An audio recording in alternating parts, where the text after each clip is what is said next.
Welcome back to School of Calisthenics. It is Q&A, unknown. So I'm just going to give you, the first thing we're going to kick off this week is a bit of an insight into a conversation that we've just had, as I think in a technical term is off camera. Yes, that is. The camera wasn't rolling. As to what number this is, because I was getting a bit confused. Yeah. I think it's Q&A 14, like in terms of Q&As, and we're going to get into 3 questions as normal. But the number's getting a bit arbitrary because, like, in terms of like podcasts, because we've been guests, haven't we? We've been guests. Yes, we have been guests on a few different podcasts. So we've been putting those podcasts out. So the Q&A doesn't necessarily, the number of the Q&A doesn't necessarily match up with the number of the podcast, if that makes sense. So let's just say this is going to be a Q&A.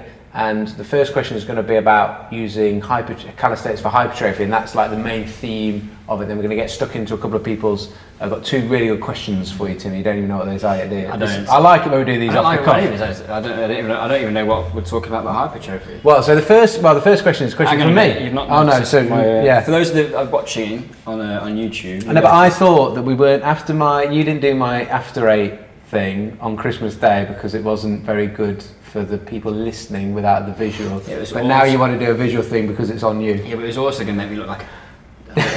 You might have been really good at it. You might have been been faster at it. Not with this chin.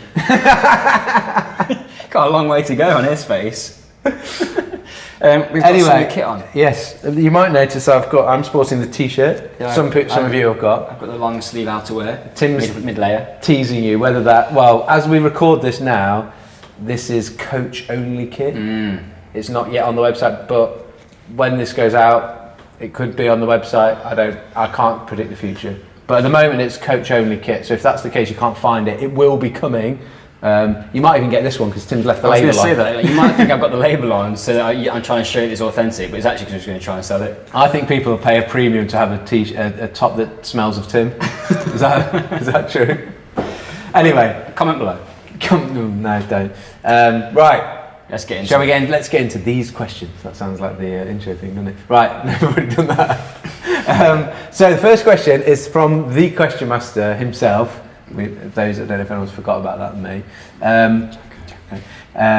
Because Tim even said this before when we were getting ready for the Q&A. He goes, have you got any questions? I said, yeah. He's like, okay, give me one to have. I was like, no, you find your own questions. You find your own questions. I've actually, this week, the last few weeks actually, I've been fairly busy. We've all been busy. Some of us busier than others. On a busyness scale, it's been a busy week. So I've not had time to trawl social media for questions. You might have noticed I have been quite quiet on social, whereas Dave has been telling everybody what's going on on stories. Anyway, let's get stuck in. What's the question? Let's have what's it called? A tit. I can do. Right. So my question is about we've embarked on, and we've done this occasionally in the past where we go, all right, we're going to start training like this, but I feel like our current training regime, if we call it, is one that's going to stick around for, you've said 12 weeks. And then review. I feel like I'm definitely going to do 8. Okay. And then I'm going to try and do 12, but we'll see. Yeah. But I just know that often, which is actually worth noting out to start off with on a serious note. That's actually in training terms not a long period of time at all. Yeah. I just know that in the past I'm going to do this. Yeah. I'm going to focus on eccentrics, and then I do it for 2 weeks, and I stop doing it. So it's hard. Yeah. And then I think about doing something else. I have a different idea. Anyway, so we've committed from. It's officially started I think like January, but for me it started a little bit before in terms of the eat. When you're doing hypertrophy, like one thing, if we're going to increase muscle mass, we need to. The training stimulus needs to change, which Tim's going to go into in a minute when I ask him a question. But then also we need to make sure we're eating a bit more or consuming a bit more energy to make up for the extra work that we're doing.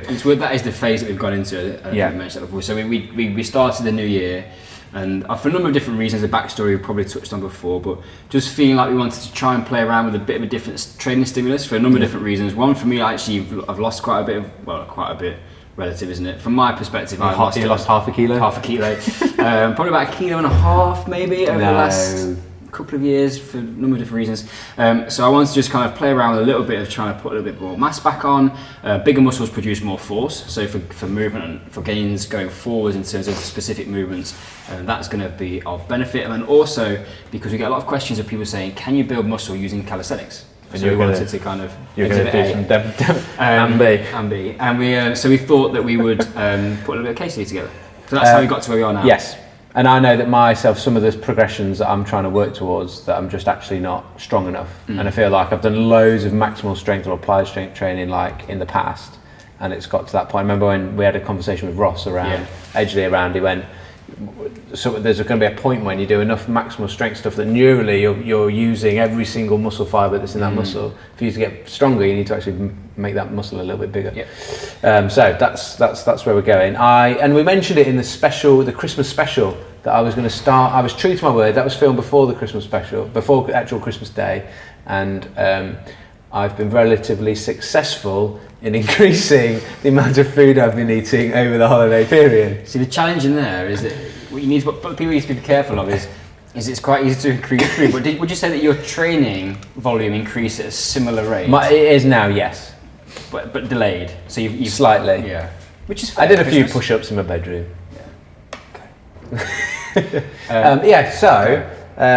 Just the question then is, like, let's delve into a little bit more, like, we know our expertise is in the training side of things rather than the nutrition side of things, so let's go into what we know about, into some of the what are some of the specific things you're focusing on, like how is your training changing in terms of like volume, reps and sets, tempos, rest periods, like what you're doing in your week. How does that look different compared to before, in terms of trying to give yourself a hypertrophy type adaptation? Maybe explain hypertrophy as well. I'm going to frame that. So start at the beginning. Fairly big, broad question master.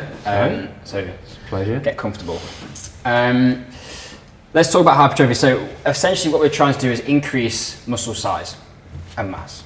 Increase lean muscle mass effectively is what we're trying to do. There's a couple of different ways that we can do that, and I'm going to keep this sort of fairly top level, because unless you want to go down the bodybuilding route, you can get to the real super specifics of it. But ultimately we're going to broadly classify this into two different categories of whether we're going to produce mechanical hypertrophy or mechanical damage, or metabolic damage. Both those two things can lead to an increase in muscle size. One of them, mechanical, is an increase in the number of muscle fibers, which is what I've heard termed before as functional hypertrophy.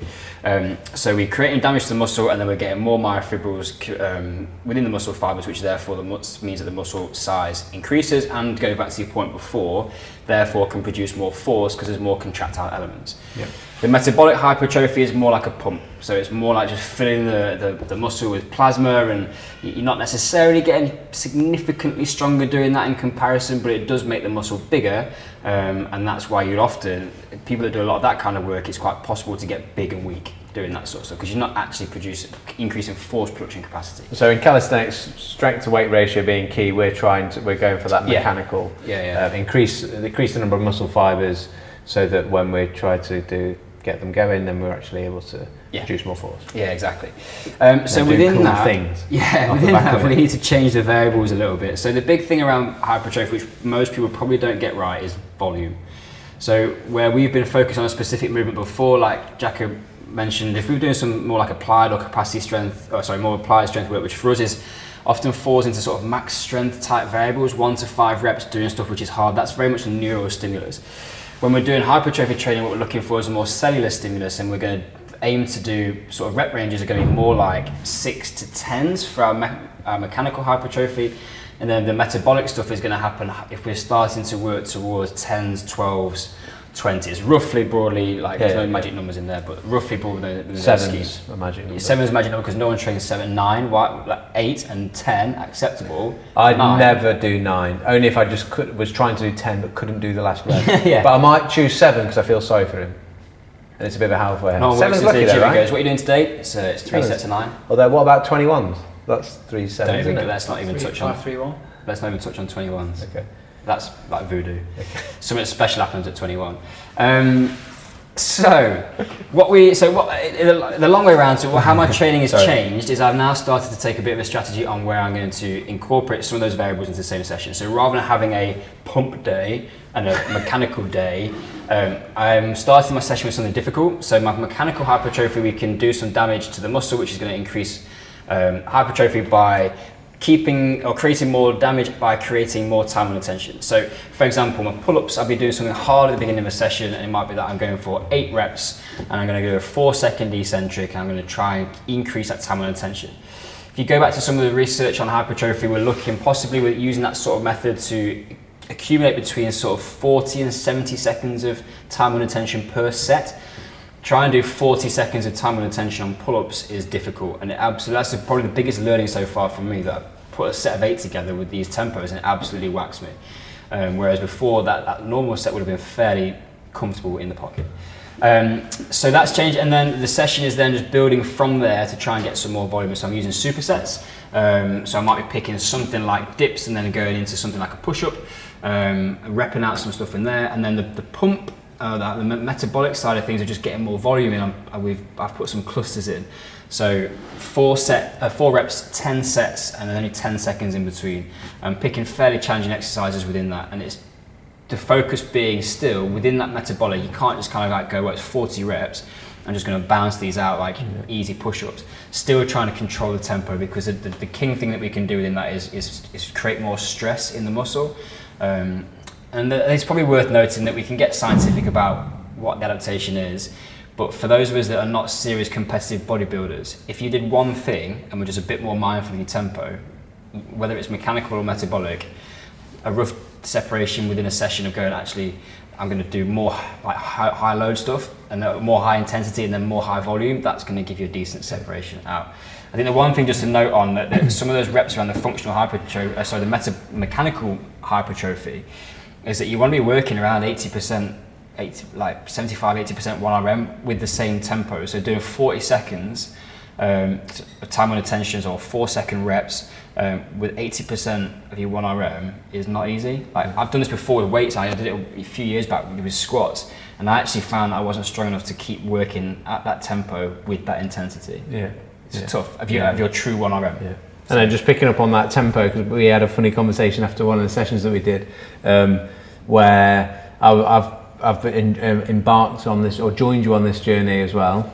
Exhibits working one week in, and focusing really on those. One of the things I really like focusing on that eccentric is you get that extra time and attention, but the slow control, like it's hard. You get DOMs like afterwards, which is actually sort of it's almost nice to feel a bit DOMsy after some of your sessions. Whereas if you're doing like skill handstandy work, like you don't get that same sort of feeling. So I've been enjoying that different stimulus to it. And the other thing is, like, when you're going super slow and controlled through like a 5-second eccentric, you're in so much more control of the movement that you can really start to feel like how I'm just thinking now of when I was doing it on my pull-ups, like actually feeling like I'm getting that high retraction at the top, and then as I lower down, feel it like, because you're so aware of what's going on, you've got time and you're doing it slowly, I can actually feel like, what are my shoulder blades doing? How does that feel? How is it interacting? What does that sort of shape feel like as I'm going through the movement? And that's been that's been good. And I remember saying to you, I was like,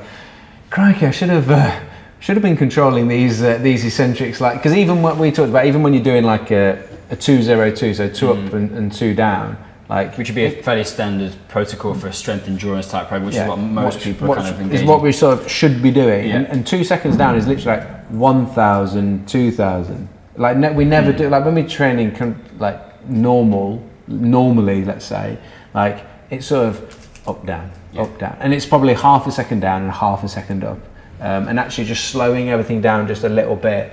I just try it and be conscious about that, and go, actually, even if you're not trying to do like a massive eccentric, you're just doing a 2 up, 2 down, actually see what 2 seconds feels like. Try 2 seconds on a pull-up. And it's a really important thing, because that eccentric is where the most amount of damage happens from a functional perspective. If there are sort of hypertrophy schemes out there that suggest increasing the concentric as well, but the functional side of it, from the mechanical hypertrophy, there's a guy called Nick Winkelman who wrote a paper that I've got a lot of respect for Nick in the strength and conditioning industry. But ultimately, we still want to be able to produce force from a sports perspective. So having a 1 second concentric or just extending the eccentric means that we're still training force production. We're still working hard to shift weight, which is going to have a better transfer over into sports. If we just only ever get good at pushing weight really slowly and then lowering weight really slowly, the body's response to that is we get really good at moving slowly. Whereas there's still going to be a capacity or a need in sports performance and for most of us to be able to actually put some force down quickly. So that's kind of how those tempos fit together. There are tons of people who have written stuff around bodybuilding and how you can delve into these reps and sets and different loading variables to maximize that. But I don't really want to feel like I want to get bogged down in the detail of that. From where I'm at currently with my training and the amount of hypertrophy that I do, I just actually need to nail some basics. I don't need something super advanced. Just slow things down, do something which is heavy, hard and heavy, and do something which is easier but smack volume so that you're building that lactic acid. There's some actually, Brad Schoenfeld is a guy to look up if you want to get into some actually really nice and easy to read blogs on. Say his name again slowly. Scheonfeld, I believe. Brad Schoenfeld. I would pronounce it Schoenfeld. Harvey said Schoen. Brad Broenfeld is his Brad Broenfeld, like that. Yeah, he's labelled himself as people have labelled him as a hypertrophy guy, but he's got a nice blog with some really easy stuff to do to work on that and give some good examples. But I like the mechanical stuff, hard and slow. I like the clusters, and like just to pick up on a point where Jacko made a bit of a joke before about the only reason we do 9 is if he couldn't do 10. Broken set clusters I really like. So pick something which is difficult, and especially like say for example you're going to go into a set and you're aiming for 8. But you're 4 sets in, you've got 5 sets for that day. If you can't hit that final set and you end up doing a 5 and a 3 instead, 15 seconds in between is often enough just to get that out. And the really nice thing about that is if you go 5, 3, 1, you throw an extra rep in, so you actually might, say it was 8 rep was your target, your 9th rep is actually a bonus one that you wouldn't have been able to do. And 9, and then you're getting that, you're making 9. But I did a set at home, and I've started doing a bit more training at home, and I'd aimed for a target set of, I think it was like I'd gone 4 times 8 with a superset, and I was gassed after 3 sets, and my last 2 sets were just pathetic. I was writing down, I was like, so I was trying to aim for 8 reps, like 4, 2, 1, but I'm drilling myself on the quality. I could have got through 8 badly, but I'm really trying to be strict with myself on how I'm performing those. And there's something around that last set being to failure being a good thing. Like I had someone asking a question before about going to failure on every single set that they do ever, period, and just a bit too. But like failure on last set, like in terms of how hard you've been working and that you're at the right sort of intensity is a good thing. I saw Dan Baker speak at a conference around this, and I still haven't quite got my head around it, even as a professional S&C coach, where they were getting just as good gains as not training way under intensity, but certain structured in a progressive way than they were actually training at failure. And I'm just like, we've always thought that train to failure and that's where we get adaptation. Seems we don't always know exactly, and that's again, we don't know all of what we're working on. So some of this is, I think some people will find that they respond really well to the metabolic side stuff, some of the mechanical, but for most of us who are in calisthenics, spread it out, get a broad span. So in like just the key things to bring out there, like to summarize, like the hypertrophy for calisthenics, it's just hypertrophy in general, what Tim's saying, that you go in, spend some time going a bit slower on your eccentrics, do more volume, have a little bit less rest, and do it and get that in regularly. Even between those mechanical hypertrophy sets where you're going to be hard out after that sort of intensity, normally you might have been used to having 2-3 minutes rest. The variables on that are 60 to 90, and that flies by, and that's when it becomes really difficult to start to hit that intensity. So then use your broken sets, split it up, still hitting the numbers, but you're kind of just making that a little bit more easier. And I'm a big, especially in this kind of block of training, I really recommend keeping a training diary, because you're gonna end up hitting broken sets. So when you go in to repeat a workout from a week before, you can see what your sets were, and then you can go back and go, right, actually I did a 4-3-1 for an 8 rep set. I'm actually going to try and go a 5 and a 3 or something like that. You're going to try and combine it and build up the numbers a little bit. And the last thing to mention, just because we always get questioned, can you do it using calisthenics and bodyweight? Yes. All you're doing is shifting weight. It doesn't matter if it's a barbell or a kettlebell or you're in bodyweight. You are creating tension in the muscle and overloading the muscle. The body's response to that, it doesn't care. All the body experiences or the message it receives is mechanically loading the muscle, and therefore I need to make a significant adaptation, providing that the stress is enough. And it's easier to just with weights use lots of different exercises. People do shoulder day, like you do like 10 shoulder exercises. My stuff actually at the moment is a lower body day, and then I'm training total body, like total push pull, vertical and horizontal on 2 days a week. My target is 3 sessions a week, so I'm not going to go crazy for 6 seconds of bodybuilding sessions, because that's, again, fits, we have talked about this before, lifestyle. Yeah. I felt like I've absolutely tried to cram that in because you gave me such a broad question, but hopefully some nuggets in there. You might need to listen to back again, but if you've got questions on this, like, it's not, there's quite a lot of stuff to kind of chew through there, but hopefully that's giving you a flavour. Get started, have a play around with it, and keep it simple. It's not black and white, but if you do some of those things, none of training is. Yeah, if you do some of those things, you get, and you want to try and create some hypertrophy with your calisthenics, you do some of those things, it's going to happen. Yeah, no. So that's a whistle-stop tour of what our current hypertrophy program looks like. As you said, I said there's quite a lot of other stuff you get stuck into. There's a lot more depth there. So if you guys have got questions and this is a subject that you want a little bit more information on, and we can take a bit of a deeper dive, Dave, into hypertrophy, then stick the comments in below. And if you feel like you need a training guide, like to what log would they your do? training, What would they do? Oh. You might be able to. What's that under there? That is real and available. Potentially, we'll see. But if you're comment below if you fancy a training log. We'll see if we can put some of these up on the website. I designed, pick these. Obviously, look at that red detail. Lovely. Detail. Can we see this? Can we see the shiny? I hope we can see. Good. If you're listening on the podcast, it's a notebook. It's a notebook, but we've got it. It's really nice with the Scorecast Saints logo on. You'll be able to see on the website. So that's it, Dave. Tell me what happens now. Now it's class dismissed.